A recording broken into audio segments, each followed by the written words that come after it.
ದೊಡ್ಡ ಹಿಸ್ಟ್ರಿನೇ ಇದೆ. ಇವ್ರ ಮಕ್ಕಳೆಲ್ಲ ಇದ್ರು ಸತ್ತೋದ್ರು. ಅದೇ ಒಂದು ಟಿಲಿ ಆಕ್ಸಿಡೆಂಟ್ ಆಗಿದ್ದು ಅಂತ. ಸೊ ನೀವು ತುಂಬಾ ವಿಡಿಯೋಗಳನ್ನ ನೋಡಿರ್ತೀರ ತಾತನ ಮಕ್ಕಳೆಲ್ಲ, ತಾತ ಹೆಂಡತಿ ಮಕ್ಕಳೆಲ್ಲ ಟಿಲಿ ಆಕ್ಸಿಡೆಂಟ್ ಆಗಿ ಸತ್ತಿದ್ದು. ತಾತ ಒಬ್ಬರೇ ಆಚೆ ದುಡ್ದು ತಿಂತಿದ್ರಂತೆ. ಈಗ ಅವ್ರ ಕೈಲಿ ಏನೂ ಆಗಲ್ಲ ಅನ್ನೋ ಟೈಮಲ್ಲಿ ಸೊ ಇಲ್ಲಿ ಸ್ಟೇಷನ್ ಮುಖ ಅಂತ ಕರ್ಕೊಂಡು ಬಂದುಬಿಟ್ಟಿರೋದಲ್ವ ತಾತ? ನಿಮ್ಮ ಹೆಂಡತಿ ಮಕ್ಕಳೆಲ್ಲ ಹೇಗೆ ಡೆತ್ ಆಗಿತ್ತು ತಾತ? ಆಕ್ಸಿಡೆಂಟ್ ಆಯ್ತು ಟಿಟಿ ಗಾಡಿ ಬೆಳ್ಳೂರು ಕ್ರಾಸ್ ಅಲ್ಲಿ. 11 ಜನ ಅಪ್ಸೆಟ್ ಒಂದೇ ದಿವಸ. ನಾವು ಹೋಗೋಷ್ಟೊತ್ತಿಗೆ 11 ಜನನು ಡೆತ್ ಆಗಿದೆ. 11 ಜನನು ಹೋಗಿಲ್ಲ ಸರ್. ನಾವು ಅವಾಗ ನನ್ನ ರಾಮಯ್ಯನ ಮದುವೆ ಆಗಿತ್ತು, ರಜೆ ಕೊಡ್ಲಿಲ್ಲ ನಮ್ಗೆ. ಮದುವೆಗೆಲ್ಲ ರಜೆ ಹಾಕಿದ್ದೆ. ಅವತ್ತು ಕೆಲ್ಸಕ್ಕೆ ಹೋಗ್ಬೇಕಿತ್ತು. ಅಷ್ಟೊತ್ತಿಗೆ ಫೋನ್ ಬಂತು ಈ ಥರ ಅಂತ.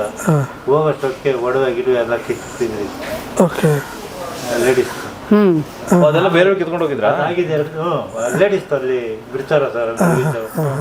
ಅದಾಗಿದೆ 2 ವರ್ಷಕ್ಕೆ ನನಗೆ ಮಾಚವಳ್ಳಿಯಲ್ಲಿ ಆಕ್ಸಿಡೆಂಟ್ ಆಯ್ತು. ಕಾಲು ದುಡ್ಕೊಂಡು ತಿನ್ನೋರಿಗೆ ಒಂದೇನೋ ಒಂದಾಯ್ತು. ಮೇನ್ ಇಂಪಾರ್ಟೆಂಟ್ ನೋಡಿ, ತಾತನ್ ನೋಡಿದ್ರೆ ಯಾರಿಗೂ ಅನ್ಸಲ್ಲ ಚೆನ್ನಾಗವ್ರೆ ಬಿಡಿ ಅನ್ಬೋದು. ಬಟ್ ಅವ್ರು ಎದ್ದು ನಿಂತು ನೋಡಿದಾಗೆ ಮನುಷ್ಯರಿಗೆ ಯಾವ ರೀತಿ ಅಂತ ಕೂತ್ಕೊಂಡಿದ್ದ ಜಾಗದಲ್ಲಿ ಯಾರು ಊಹೆನೂ ಮಾಡಬೇಡಿ ಏನಪ್ಪ ಇವ್ರು ಚೆನ್ನಾಗಿರ್ತಾರೆ ಅಂತ. ಅವ್ರನ್ನ ನೋಡಿದಾಗ ಅಷ್ಟೇ, ಅವ್ರು ನಡೆದಾಡ್ಬೇಕಾದ್ರೆ ಅಷ್ಟೇ ತುಂಬ ಜನ ಗೊತ್ತಾಗೋದು ಜನಸ್ನೇಹಾಶ್ರಮದಲ್ಲಿ ಎಂತೆಂಥ ವ್ಯಕ್ತಿಗಳನ್ನ ಸಾಕ್ತಿದ್ದಾರೆ ಅಂತ. ಕುತ್ಕೊಂಡು ಕಮೆಂಟ್ ಮಾಡೋಕ್ಕೆ ಚೆನ್ನಾಗಿ ಕಮೆಂಟ್ ಮಾಡ್ತೀರಾ ಅಂತ. ನಿಮ್ದು ಊರು ಯಾವುದು? ಊರು ನಿಮ್ಮದು?